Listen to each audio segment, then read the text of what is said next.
Bonjour et bienvenue dans votre magazine hebdomadaire Jeunesse Active. Nouveau numéro. Aujourd'hui, nous parlons de l'amitié dans votre espace d'échange jeune. Vous le savez, la journée internationale de l'amitié a été célébrée le 30 juillet dernier. Elle a été proclamée en 2011 par l'Assemblée générale des Nations unies, une initiative pour rappeler que l'amitié entre les peuples, les pays, les cultures et les individus inspire les efforts de paix et offre l'occasion de jeter les ponts entre les communautés. C'est dans cette logique que s'inscrit aujourd'hui votre émission Jeunesse Active avec comme thème Amitié entre jeunes, un lien pour cultiver la paix dans un monde de crise. Pour débattre autour de ce thème important, j'ai le plaisir de recevoir aujourd'hui deux jeunes qui nous parlent en ligne. Il s'agit de Amina Cissé, qui nous parle de Bamako. Elle est comptable de profession. Elle est aussi activiste. Bonjour Amina Cissé. Bonjour monsieur, comment allez-vous? Ça va, tout se passe très bien à Bamako? Oui, ça va super. Et chez vous, j'espère que tout va bien également. Oui, ça va, tout se passe très bien. Quoi de neuf? Ça va, on est là. Prête à aborder la thématique du jour. Ah oui, avec plaisir. En tout cas, c'est un plaisir de vous recevoir dans notre espace d'échange jeune. Tout le plaisir est pour moi, surtout de me retrouver dans un contexte comme celui-ci pour parler d'un thème aussi important qui concerne nous les jeunes et par ricochet de l'amitié. Donc c'est tout à fait un honneur pour moi. Merci beaucoup. Merci. Et nous sommes également avec Abdou Aziz Salman qui nous parle de Niamey, la capitale nigérienne. Il est le président de l'association de jeunesse, patriotisme et civisme au Niger. Bonjour Abdou Aziz Salman, c'est un plaisir de vous recevoir dans Jeunesse Active. Bonjour, Monsieur Demba. Bonjour, Amina, depuis le Mali. C'est aussi un honneur pour moi d'être avec vous dans ce débat qui sera aussi fructueux, Inch'Allah. On a déjà 3 communautés, donc l'honneur nous revient. Ça va, quoi de neuf à Niamey? On dit quoi? À Niamey, on est là, on est dans le beau temps. Vous savez quelle pluie, c'est la fête. Après la pluie, c'est le beau temps à Niamey. Effectivement. En tout cas, merci d'avoir accepté notre invitation. Tout le plaisir pour nous. Jeunesse active, amitié entre jeunes, un lien pour cultiver la paix dans un monde de crise. Top, c'est parti. Alors, honneur aux dames, comme on le dit souvent dans cette émission Jeunesse active, on va donner la parole à notre interlocutrice de Bamako. Il s'agit bien d'Amina Cissé que je vous ai présentée il y a quelques instants. Amina, alors aujourd'hui, quand on parle d'amitié, comment est-ce que vous définissez le terme? Très beau thème.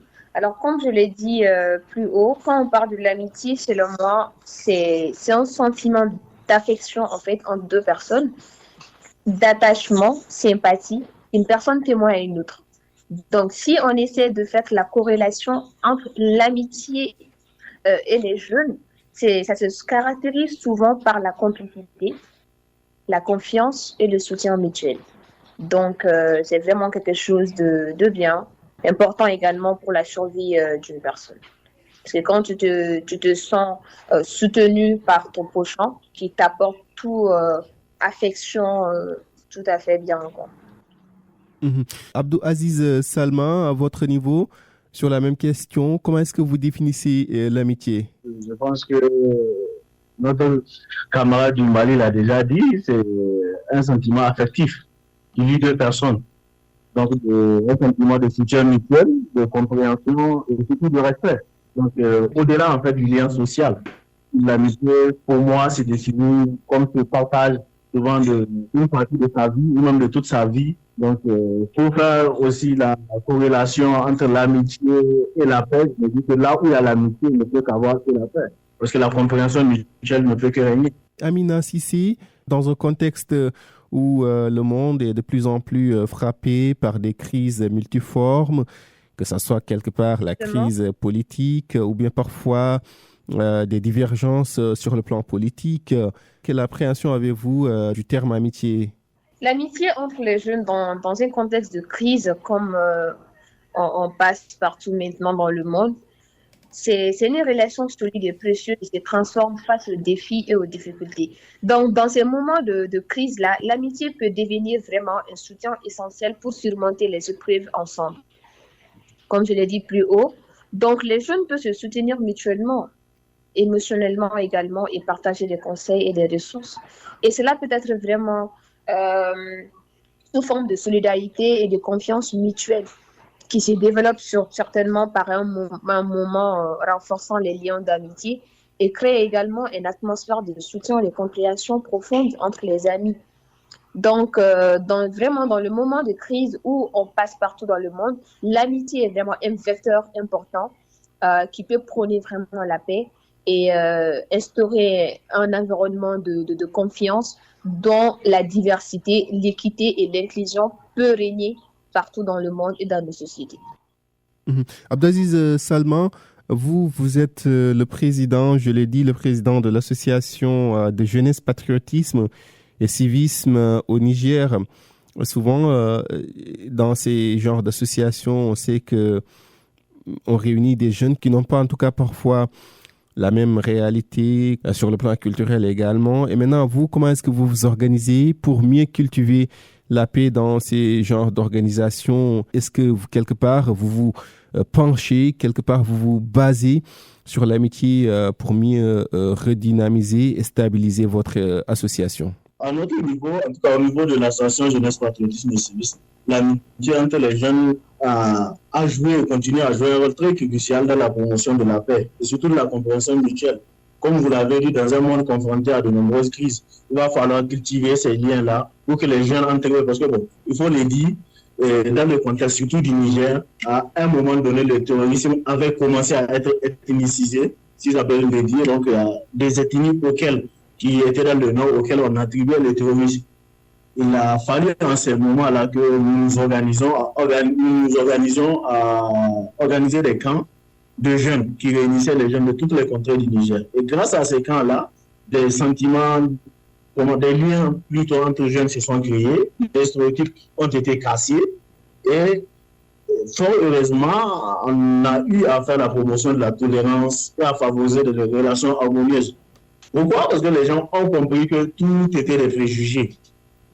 Quand tu rencontres, on te dit, bon, je ne veux pas citer des ethnies, on te dit que c'est telle ethnie qui est à la base, ou c'est telle ethnie qui attaque telle ethnie, et que tu arrives à passer 10 jours avec ce jeune-là, de cette même ethnie, qui, tu le remarques, te soutient mutuellement, est toujours là, est sympa, et plus même souvent humain que ce que tu ne le penses, ça crée des sacrés liens.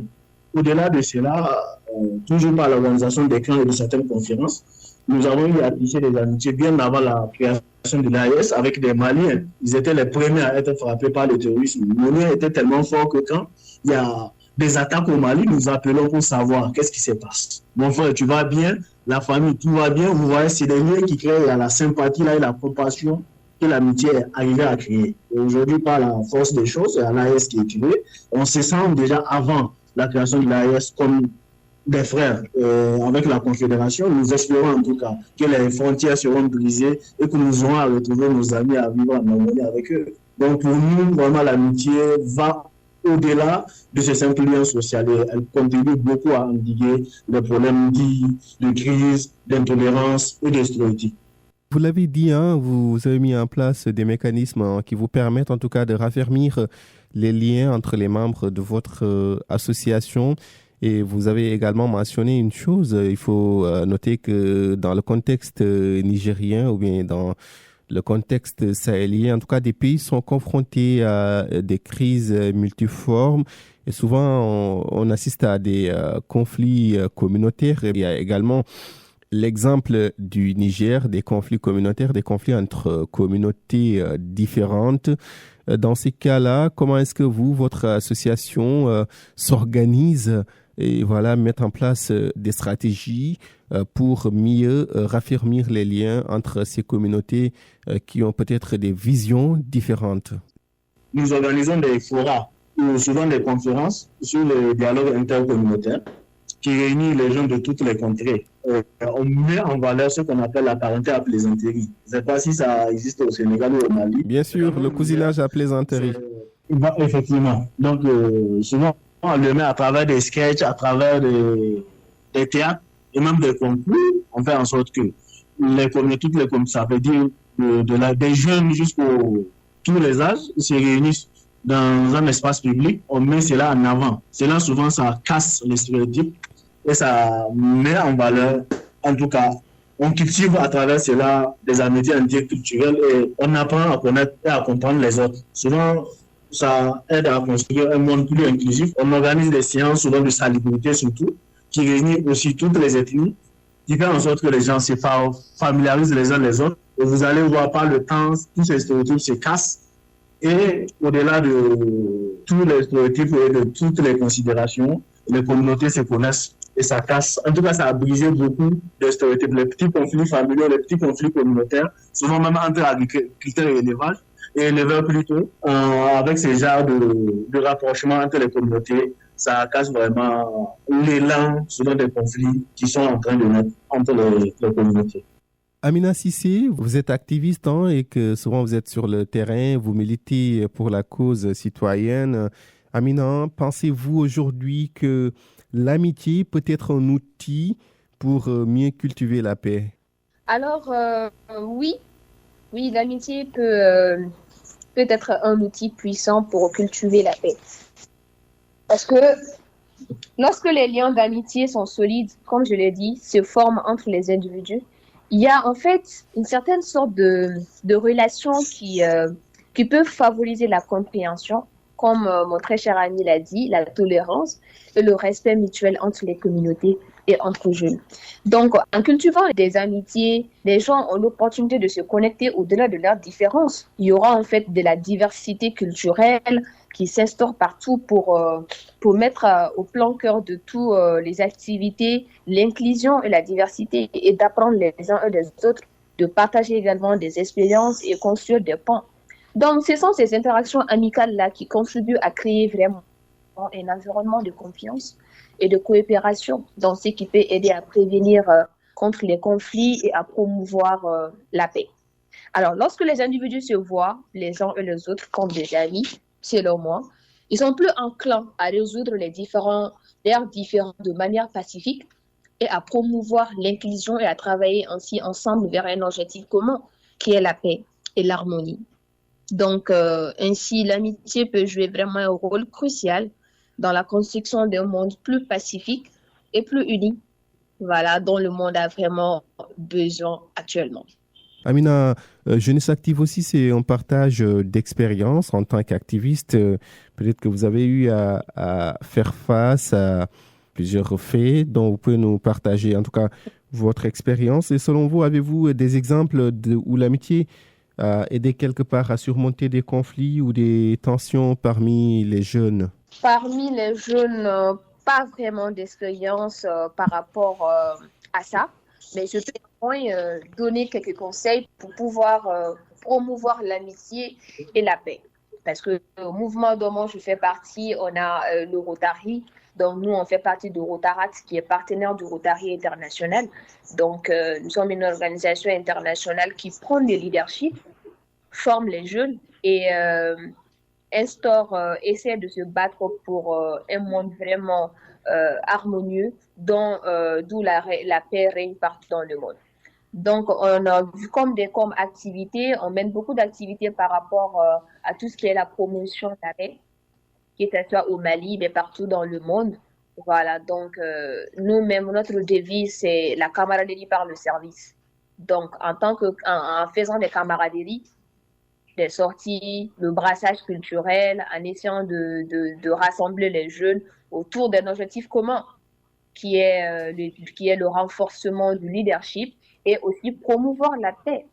Voilà, donc voici ces quelques expériences professionnelles que j'ai à partager. Mais néanmoins, je vais essayer de donner quelques conseils également qui m'ont vraiment été utiles dans ma mission d'activiste. Voilà, donc aux jeunes qui cherchent à créer vraiment des liens d'amitié qui contribuent à un monde plus pacifique, comme nous, comme ce qu'on est en train de faire là actuellement. Donc, je dirais de vraiment rester ouvert d'esprit et de faire preuve d'empathie. L'empathie, elle est vraiment importante. Et ça fait partie de l'un des critères des leaders voilà, et de respect envers les autres, et d'être prêt à écouter et à apprendre des expériences des personnes différentes d'eux. Donc, pour cultiver vraiment des amitiés authentiques et positives, moi, je mets en place ce qu'on appelle 7 axes en place. Premier axe, ça consiste à être vous-même. Donc, soyez vous-même, les jeunes. Faites preuve d'empathie et communiquez ouvertement. Soyez présents pour vos amis également, parce que le soutien dans le bon moment comme dans les mauvais sont vraiment cruciaux pour l'harmonisation de la paix. Voilà. Et partager des intérêts communs. Trouver des activités que vous aimez faire ensemble. Voilà, tout en mettant la tolérance, en fait, au plein cœur de toutes les activités. Et soyez tolérants. Acceptez les différences et les opinions, la divergence de vos amis. C'est ça qui fait la beauté de l'amitié. Passez du temps de qualité ensemble et créer des souvenirs et renforcer vos liens en partageant des expériences ensemble, comme ce qu'on est en train de faire actuellement. Donc, en suivant vraiment ces conseils, selon moi, les jeunes peuvent vraiment cultiver des amitiés significatives qui contribuent à promouvoir la paix et la compréhension mutuelle partout dans le monde. Voilà. Abdou Aziz Sall, prenons un exemple sur votre association. Est-ce que vous avez des cas où l'amitié a aidé à surmonter des conflits ou des tensions parmi les jeunes, des jeunes qui adhèrent à votre cause, bien sûr? On ne fait que la promotion, en fait, de la compréhension mutuelle. On le fait à travers, disons par ricochet, la promotion de l'amitié elle-même entre les gens de différentes cultures. Donc, toutes nos activités sont basées sur la promotion de cette compréhension mutuelle. Sur notre credo même, c'est comment on appelle ça, la lutte contre les conflits intercommunautaires. La raison même d'être de l'Association Jeunesse Patriotisme et Civisme. Donc, à travers nos activités, nous développons des amitiés avec les jeunes de cultures différentes. Par l'organisation, comme je l'ai dit, des camps de jeunes, des forats, et tout ce qui peut réunir les jeunes de différentes régions du Niamey et du Niger, excusez-moi. Donc, en développant ces amitiés-là, les jeunes sont davantage exposés à des expériences, disons, différentes, et ce qui favorise la compréhension mutuelle des autres cultures qui contribuent surtout à briser les stéréotypes, comme je l'ai dit. Et cela renforce, comme l'a dit ma camarade, la tolérance. Souvent, vous allez voir par les amitiés interculturelles, ça met en lumière en fait les similitudes et les différences que vous avez entre vous. Ce qui permet de reconnaître et d'accepter en principe la diversité culturelle. Et ça facilite beaucoup la résolution des conflits pour venir à votre question. En ayant des amis de cultures différentes, les gens sont plus enclins à résoudre les problèmes de manière pacifique et constructive. Et à travers toutes les activités qu'on fait, ils vivent ensemble, dorment ensemble, ils apprennent à s'écouter ensemble. Souvent, on les met même dans des situations où obligés, toutes les 8 ethnies, en tout cas du Niger, les 8 ethnies majoritaires du Niger se retrouvent représentées. On les fait exprès, mais quand même, sans pour autant informer ces gens-là qui sont les différentes ethnies. C'est par le brassage, souvent, ils arrivent à comprendre qu'ils sont les différentes ethnies. Et ça crée des sacrés liens, je vous dis. Moi, personnellement, aujourd'hui, j'ai des amis qui sont au fin fond du Niger. Et quand je voyage, la plupart du temps, je n'ai pas besoin de réserver un hôtel parce qu'ils sont là et je ne paie pratiquement rien quand je suis dans leur contrée. Souvent, il y a la barrière de la langue qui se crée, mais avec la langue française qui est notre langue officielle, on arrive à communiquer. Et il est impossible, je vous dis, que des jeunes qui ont passé un camp de 2-3 semaines ensemble, aujourd'hui puissent avoir un conflit, en tout cas ethnique ou même un conflit qui n'arrive pas à s'y monter. Et qui prépare les jeunes, prépare la génération à venir. Donc vraiment, les liens sont forts. Je peux vous garantir que la plupart des conflits qui se passent aujourd'hui, disons, des attaques terroristes, ce n'est plus lié à une ethnie au Niger, tout le monde le sait, c'est des forces extérieures qui viennent et qui font leurs choses. On ne va pas rentrer dans un autre débat. Pour vous dire que l'amitié et ces liens d'amitié interculturelle qu'on est arrivé. Il y a nos prédécesseurs qui l'ont fait, nous on a trouvé un chantier qu'on continue à bâtir toujours, qu'on est arrivé à créer aujourd'hui, faire en sorte que le Niger, que ce soit son jeune ou son vieillard, c'est que les conflits intercommunautaires qu'on veut créer souvent sont l'impulsion de certaines forces extérieures qui veulent intégrer nos sociétés. Donc, à notre niveau, on est convaincu et on a les preuves que ces brassages interculturels jouent un rôle très crucial dans la gestion des crises et des conflits Abdou Aziz Salman, vous l'avez évoqué, aujourd'hui il y a plusieurs facteurs qui influencent le développement de l'amitié entre les jeunes et je l'ai même mentionné au début de cette émission. Il s'agit entre autres de divergences dans les activités politiques ou bien parfois même au sein de la société. Les gens peut-être peuvent avoir des visions divergentes et au vu de cela, quel comportement adopter pour ne pas que ces facteurs-là impactent sur l'amitié entre les jeunes? Je dirais qu'il faut encourager les jeunes à cultiver cette amitié interculturelle en les faisant participer à des activités, à des initiatives qui favorisent la compréhension interculturelle. Il faut que les gens se connaissent, qu'ils se voient, qu'ils se rencontrent d'une manière ou d'une autre. Aujourd'hui, il n'y a pas, vous, je ne vous ai pas vu à travers déjà l'Internet, à travers les pics. Voilà, on est sûrement devenus amis parce qu'on va garder les contacts. Donc, il faut favoriser cela. Il faut favoriser les contacts entre les jeunes. Il faut favoriser les initiatives qui favorisent cette compréhension. Il faut développer surtout les compétences des jeunes en communication et résolution de conflits. Nous pouvons, par cette manière-là, contribuer à la construction, disons, d'un monde plus inclusif et plus pacifique pour les générations futures. Et de plus en plus, les choses sont en train de s'apaiser. Aujourd'hui, la lutte, si vous avez remarqué que le Sénégal a été soutenu par toute la jeunesse africaine. De loin, par les messages sur les réseaux sociaux, on s'encourageait parce qu'on était convaincus que c'est une lutte noble. Pour vous dire que tant que les jeunes se rencontrent, tant que les jeunes se voient, tant que les jeunes se parlent, la compréhension va naître et cette amitié-là va naître. Donc, c'est de favoriser vraiment ce brassage interculturel, que ça part au-delà des frontières, comme actuellement l'Afrique, par le panafricanisme, est en train de le faire. Amina Sissé, sur la même question.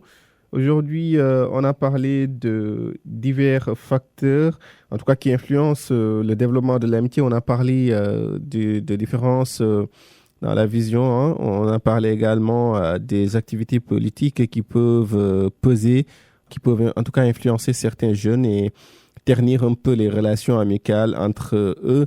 Selon vous, comment est-ce qu'il faut faire pour échapper à cela? Pour échapper à ça, vraiment, il est vraiment essentiel que les jeunes restent fidèles à eux-mêmes, voilà, de ne pas céder à la pression des pairs et de rechercher des amitiés basées sur le respect mutuel et l'acceptation de chacun tel qu'il est, tout en mettant en évidence et en développant le savoir-être. Parce que quand on est jeune, surtout activiste dans une société où il y a plusieurs communautés, voilà, la vie des gens, tout comme les gens, est divers. Donc, il faudra que, pour vraiment instaurer la paix et la compréhension entre ces jeunes-là, il faudra qu'ils essaient de se comprendre et de mettre, en fait, dans leur comportement, ce qu'on appelle chez nous au Rotary, le critère des 4 questions. Alors, ce critère des 4 questions chez nous est vraiment ancré, en fait, ce qu'on va dire dans le comportement de chaque jeune, chaque rotaraxène partout dans le monde, qui est tout d'abord être juste, est-ce vrai, est-ce que c'est une source de bonne volonté et d'amitié, est-ce équitable et bénéfique pour chacun. Donc, chez nous, quand tu essaies, quand en fait, une amie vient, veut adhérer au mouvement, on essaie d'abord de te montrer le critère des 4 questions. Et chez nous, ces critères des 4 questions fait partie du comportement de chaque jeune.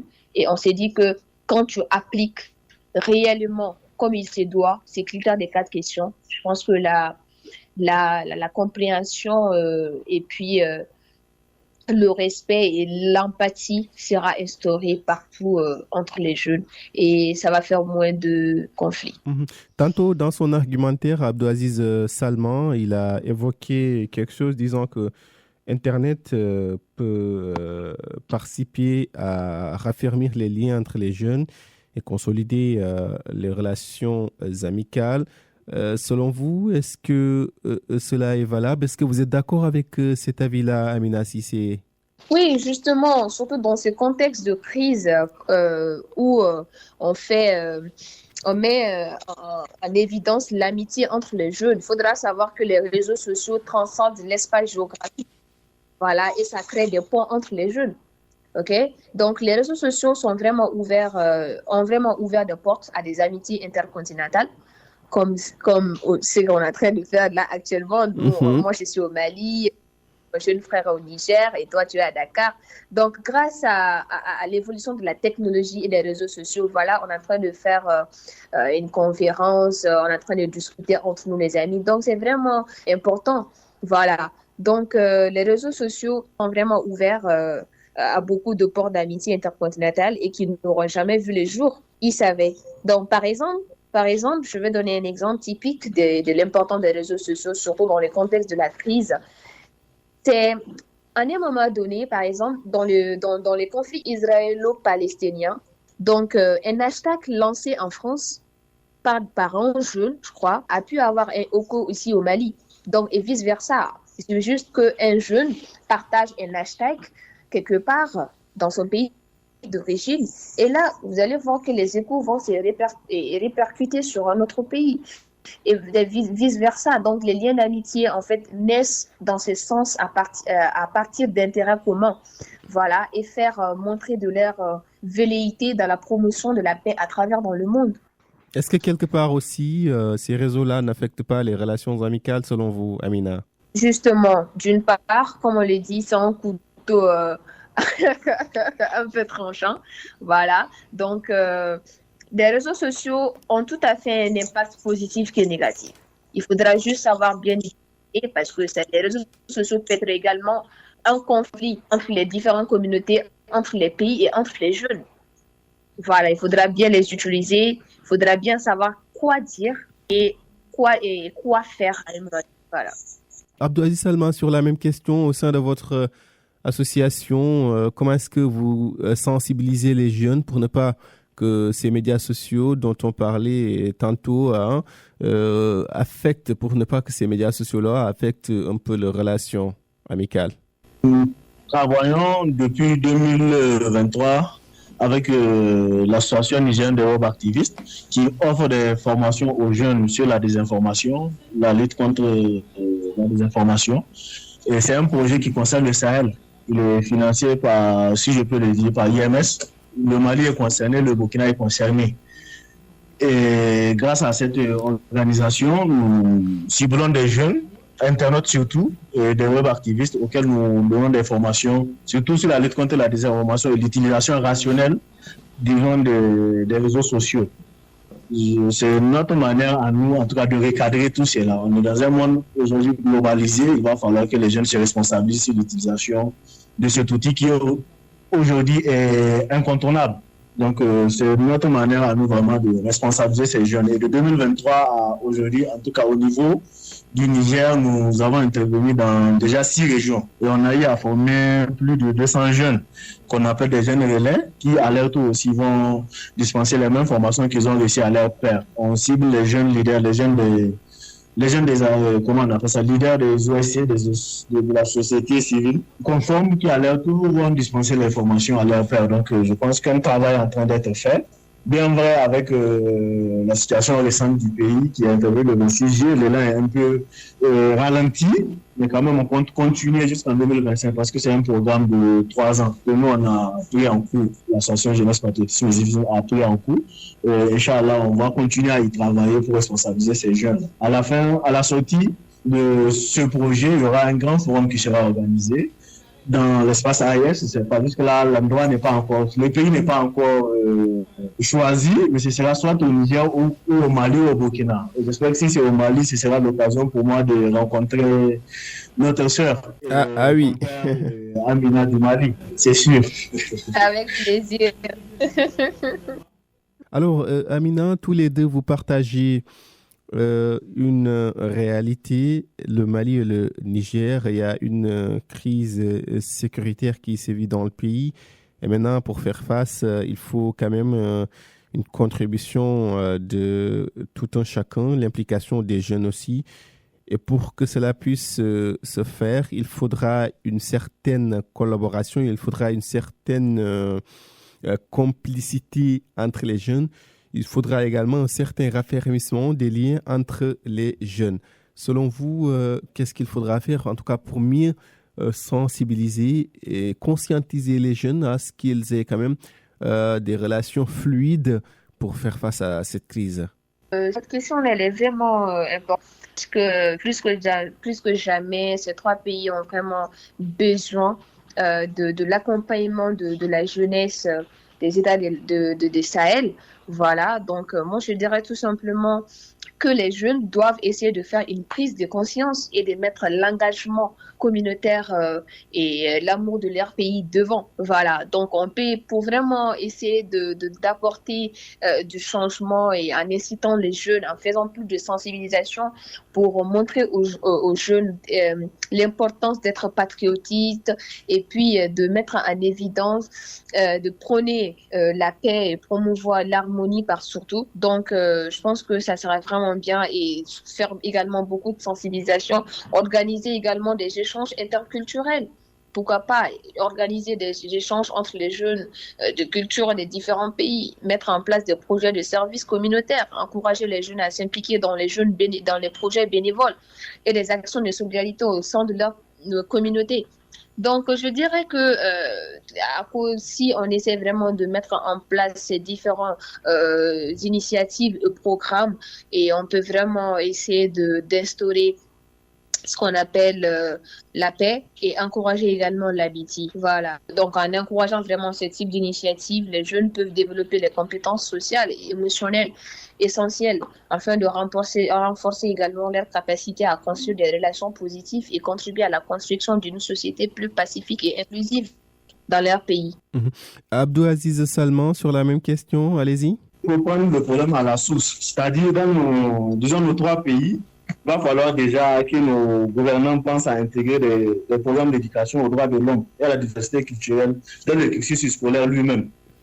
Cela peut sensibiliser les jeunes dès le bas âge au respect, à la tolérance et surtout à la culture d'égalité. Je pense que c'est un point sur lequel on fera un plaidoyer pour que la réforme, je pense qu'il y a en train d'avoir des réformes dans tous les trois États, pour que cette réforme puisse concerner aussi l'éducation, pour qu'on puisse intégrer vraiment ces choses-là. Il ne faut pas atteindre l'université pour que le jeune comprenne ce que c'est que les droits de l'homme, ce que c'est que la tolérance. Donc il est important qu'on puisse l'avoir dès la base. Maintenant, quant à nous autres, disons, à la société civile et les acteurs culturels, on doit aussi organiser, disons, des festivals, des festivals interculturels, où les jeunes peuvent se trouver, présenter leur culture. Je parle au-delà des trois États, ça c'est au niveau même africain qu'il faut qu'on l'organise. Parce que ça ne sert à rien qu'on nous fixe des barrières alors qu'en réalité on est tous les mêmes. Il y a une similitude. Moi j'ai fait beaucoup de pays, on a pratiquement tous les mêmes cultures. L'hospitalité c'est partout en Afrique. Donc il va falloir qu'on puisse vraiment valoriser cela à travers, s'il faut, des programmes, des formations. En tout cas, il faut trouver des projets collaboratifs qu'on pourra mener ensemble. Cela va encourager les jeunes à travailler ensemble pour qu'ils mettent en valeur les différences culturelles et traditionnelles afin qu'on puisse vraiment former qu'une seule nation. De la même manière, il y a les États-Unis d'Amérique, il y a l'Union européenne, il faut qu'ils aient, je ne sais pas comment on va l'appeler en tout cas, c'est une communauté qui, réellement, au-delà du politique, va faire en sorte qu'on se sente un et unique. À mon sens, c'est comme ça qu'il va falloir vraiment créer cette intégration communautaire. Il faut que les gens se connaissent, il faut qu'ils collaborent, il faut qu'ils travaillent ensemble, il faut qu'ils sentent, si tu es au Mali aujourd'hui, tu pars au Sénégal, que tu sentes que vraiment tu es en Afrique et que tu es chez toi. Donc il faut qu'on arrive à briser ces barrières-là à travers la création des liens. Abdou Aziz, vous êtes le président, en tout cas, d'une association qui réunit des jeunes. Quels sont les défis principaux auxquels vous êtes confrontés, surtout par rapport à l'amitié entre les jeunes au sein de votre association? Disons, les défis majeurs, c'est vraiment les stéréotypes. Plus vous avancez, parce que le niveau est très bas. Vous voyez. Quand je dis pas les stéréotypes, mais la barrière linguistique. Quand tu pars dans une contrée où toi-même qui es censé être promoteur de ta chose, tu n'arrives pas à trouver un jeune dans les localités dans lesquelles souvent on a l'habitude de partir là. Il fallait qu'on fasse appel à des interprètes pour pouvoir, comment on appelle ça, trouver cette barrière et puis pouvoir s'intégrer. Nous, ça nous a beaucoup aidé. On a appris un peu à parler les langues de ces jeunes. Et au-delà de cela, il y a les politiques qui visent fort, malheureusement.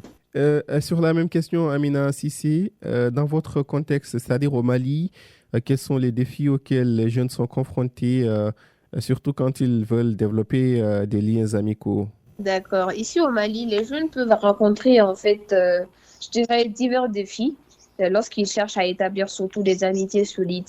Et parmi ces défis figure la pression des pairs. La pression des pairs, en fait, peut se manifester de différentes manières, par exemple en incitant un jeune à adopter certaines habitudes, comportements ou modes de vie. Donc, ce sont vraiment ces stéréotypes-là qui essaient vraiment c'est vraiment un défi pour le jeune. Donc, il y a également la divergence d'opinion et d'intérêt, et parfois même la difficulté à trouver du temps pour entretenir ses amitiés. Parce qu'étant donné que maintenant, avec l'heure de l'avancée du monde, tout le monde est occupé. Donc, il y a peu de personnes qui sont vraiment prêtes à consacrer du temps, même pour une discussion, une conversation sérieuse avec ses amis.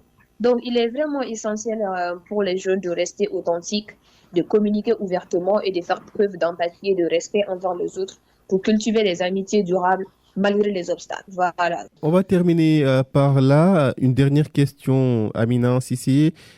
Aujourd'hui, Ok. la sincérité dans les relations amicales, on en parle. Est-ce que pensez-vous aujourd'hui que les relations sont toujours sincères selon vous? Selon moi, les relations sont pas trop sincères que ça, parce que même avec tous les conflits entre les jeunes qu'on voit toujours dû à la non-sincérité, parce que les gens sont pas authentiques, les gens jouent au sarcasme, entre guillemets, entre guillemets. Donc, il faudra... C'est vrai qu'il y a des gens, vraiment, il y a des amis authentiques, voilà, qui sont authentiques, qui sont toujours sincères et qui ont vraiment l'amour, qui ont vraiment développé l'amour de l'amitié. Voilà. Mais il y en a également, c'est vraiment minime, comme je l'ai dit, mais beaucoup, la sincérité, c'est vraiment une des qualités qui est en voie de disparition entre les jeunes. Donc, il faudra vraiment essayer C'est une denrée rare. Ouais, c'est très rare maintenant. C'est très rare maintenant. Donc, vraiment essayer essayer de trouver une solution et aller en fait à la communication. Parce que je dirais que tous ces problèmes de non-sincérité et de ne pas être authentique, tout ça là se résigne à la communication. Parce que je me dis que quand les jeunes s'assoient et essaient de mettre de côté leurs conflits et aller sur la base d'une très bonne communication, je pense qu'on pourra bien se comprendre et pourra cultiver également la sincérité pour prôner la paix et l'attente partout dans le monde et dans notre société. Voilà, mais tant qu'il y a en fait ce problème de non-sincérité, les gens, tout le monde se sent frustré. Tout le monde se sent frustré et dans le long terme, ça amène en fait de la divergence entre les gens parce que tout le monde va vouloir rester à soi-même et ne pas partager ses peines. Et à cause de ce problème de non-sincérité également, voilà pourquoi ces derniers temps, on a tendance à voir le taux de la dépression augmenter de façon exponentielle, surtout au niveau des jeunes. Cela est dû pourquoi? Parce que beaucoup ne sont pas sincères, donc ils sont un peu réticents, ils vont pas dire leurs problèmes ailleurs, à force d'être jugés ou bien d'aller rencontrer les mêmes problèmes ailleurs. Donc les gens ont vraiment peur, et minime vraiment les gens qui sont sincères. C'est vraiment un denrée rare, rare même dans le marché, sur les marchés. Abdou Aziz Salman, vous êtes d'accord? La sincérité dans les relations actuelles, une denrée rare selon Amina Sissé. Ah, là, je ne peux que m'allier. Aujourd'hui, on est dans un monde influencé par les intérêts. Il faut le dire, l'amitié, par son caractère sacré, il va falloir donner assez de temps pour même passer à l'étape amitié. Souvent, on se précipite. Il faut dire tel est mon ami, tel est mon ami. Alors que le temps ne nous a même pas dit. Il va falloir connaître des difficultés souvent pour savoir qui est là pour toi. Mais bon, on a tendance à trop s'attacher. Donc, je pense qu'il faut donner du temps, en fait, à ce lien-là avant de le consacrer comme étant un lien d'amitié. Et toujours est-il qu'il faut cultiver les liens, il faut les entretenir avec beaucoup de chance. Je vous remercie, Abdou Aziz Salma. Je rappelle que vous êtes le président de l'association de jeunesse, patriotisme et civisme au Niger. Ça a été un plaisir de vous recevoir dans notre magazine Jeunesse Active. Tout le plaisir pour nous, M. Demba. Merci également à vous, Amina Sissé, depuis Bamako.